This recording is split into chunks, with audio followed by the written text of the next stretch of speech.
This episode brought to you by Subsoap. This month only, purchase the Infinity Bundle. Pay once, get new games forever. Visit infinitybundle.com.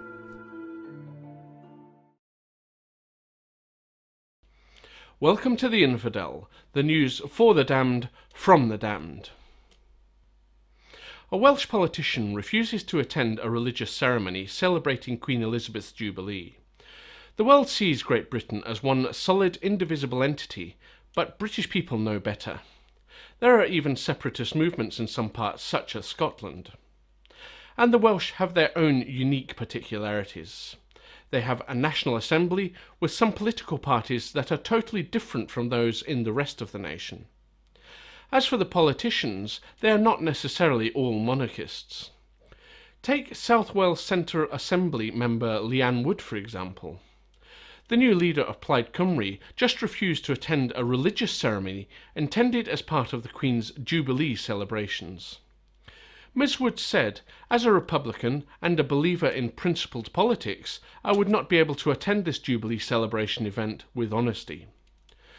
During my leadership campaign, I said I would be prepared to carry out official duties, which includes attending state openings. This does not fall into that category. I know people have different feelings about the monarchy and about republicanism. I have no animosity towards the individuals involved, and I wish them all well. I hope that people will understand and respect my position." Britain's Home Secretary bungles. 10 months ago, Islamic activist Sheikh Ra'ad Saleh flew from Israel to Britain for a visit. Unbeknownst to him, the British Home Office had declared the man a threat to national security the month before. 3 days after landing in Britain, Salah was arrested and detained for 3 weeks. During the following 7 months, he has been engaged in a legal battle against his arrest and deportation order. Salah's legal team has maintained that he was unaware of the ban against him and had entered the country using a passport bearing his name and had made no attempt to conceal his identity. Britain's Upper Immigration Tribunal has upheld his appeal and ruled that the Home Office's decision to arrest and begin deportation proceedings against Salah were improper and unnecessary. An Israel citizen, he has since left Britain and returned home a free man.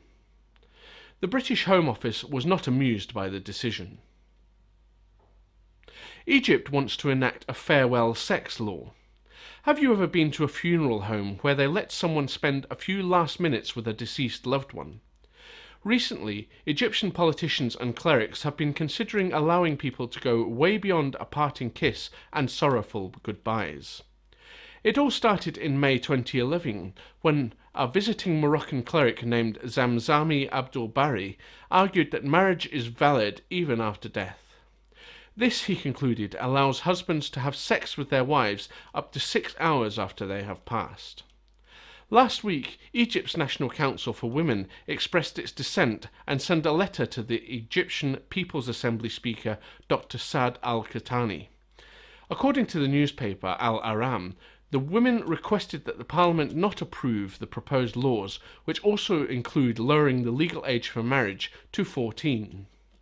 They also claim that these legislations simply worsen the country's ancient traditions that prevent them from working or from being educated. But they are told by the politicians that they shouldn't worry over much. The farewell sex law would give both men and women the same sexual rights over their spouse's dead body. Muslims should convert to Christianity if they want to hold office in the US. David Barton, the wannabe historian from the Christian right, doesn't like the fact that any Muslim member of Congress is allowed to be sworn in using the Quran instead of the Bible.